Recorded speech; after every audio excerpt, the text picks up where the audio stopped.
All right, Tubers, Jeff Lynn's in the garage, Thursday, the 14th of June. We got in our new perch bolt kit with the, I call them cage nuts or J nuts. These little deals here.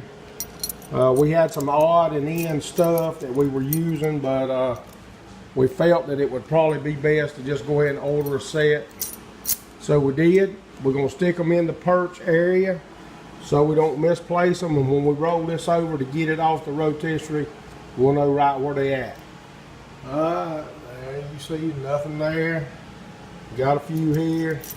All of our component parts for the e-brake or park brake cables have been sandblasted and painted, and we'll bring you back right quick with a shot of that.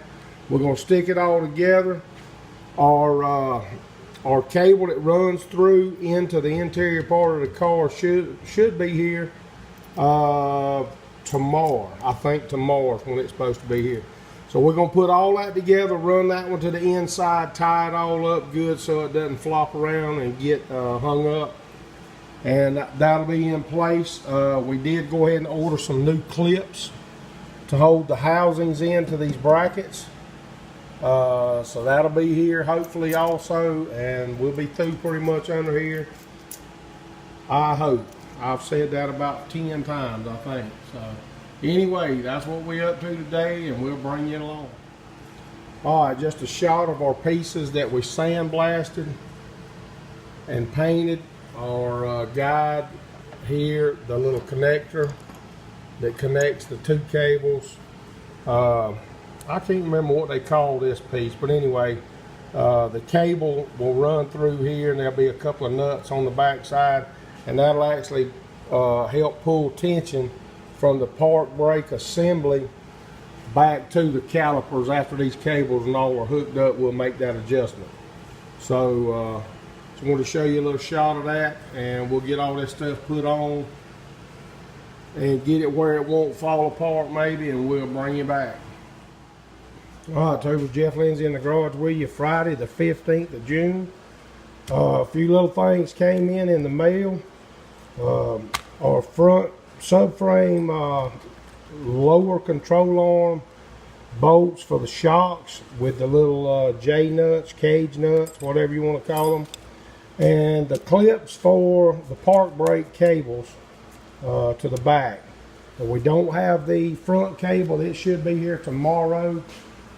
And we'll be able to wind that up, which we're going to turn the car over and probably be working on getting it off the rotisserie. We can do the rest of this with the car on the ground.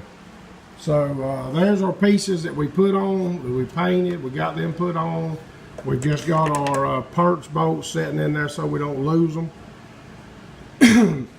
One thing we do have to do, it looks like one of these cables is longer than the other, and the reason for that is the staggered shock deal on this car.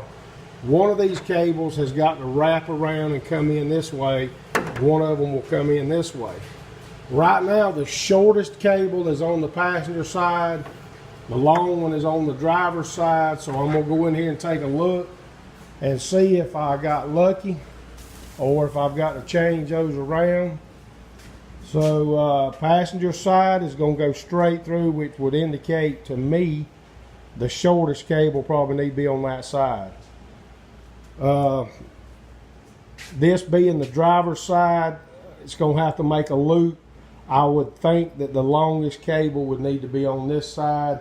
So 50-50 chance, and obviously old Lucky got it wrong, but that's okay. It won't take but a minute to switch it out. I'm going to pull a tape measure on those things and make sure before I do anything. So we'll bring you back. All right, YouTube, after about 5 seconds of thinking about this thing and realizing that the car's upside down, that's the passenger side over there with the short cable, driver's side with the long cable, so we don't have to switch them. We in good shape. We're going to leave it just like it is, just what we needed. We measured, and this cable is about 4 inches longer than the other cable. So anybody doing a disc brake conversion with a staggered shock car Put your long cable, e-brake or park brake cable, on the driver's side. That way it can make the loop and come around and hopefully be long enough. We're gonna keep our fingers crossed and all that good stuff. So we did have it right, luckily, and we're gonna move on from here. All right, we'll bring you back.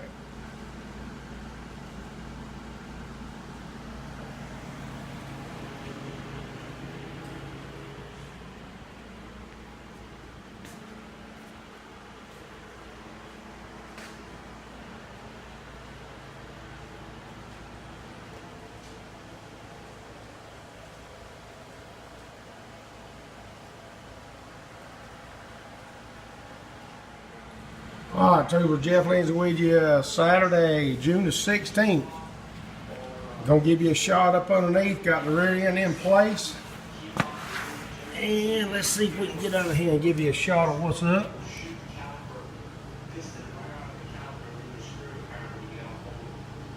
Everything's in place, new hardware for the purchase.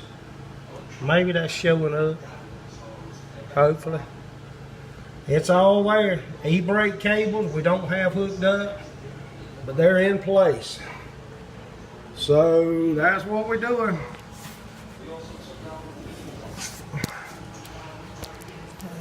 Hooked up in the back. Shot across the rear. Alright, we're going to see if we can get these e-brake cables hooked up, get the shocks put on, and start on the front subframe. We'll bring you back.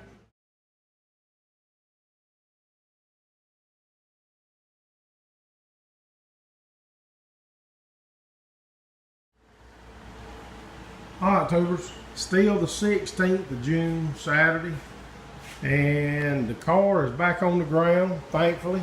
That's a task. That's a task, using that old homemade rotisserie. Boy, that's a job. But anyway, we got it done. We were able to get everything done that we wanted to do. Fuel tank, fuel lines, brake lines, park brake cables, and the headliner project. All that was stuff that was a lot easier on me having the car turned upside down. So that's what we did, and now we're tickled that we got it off the rotisserie. We can go in a different direction now, hopefully start putting the car together and working things out from there. Doors, fenders, we got to do the motor mounts, that type of stuff. So we'll pick something and start on that again next weekend. We got a long weekend coming up. I won't be able to make a lot of progress, maybe. So happy Father's Day to all the dads. Enjoy the day tomorrow, and we'll do it again, tubers.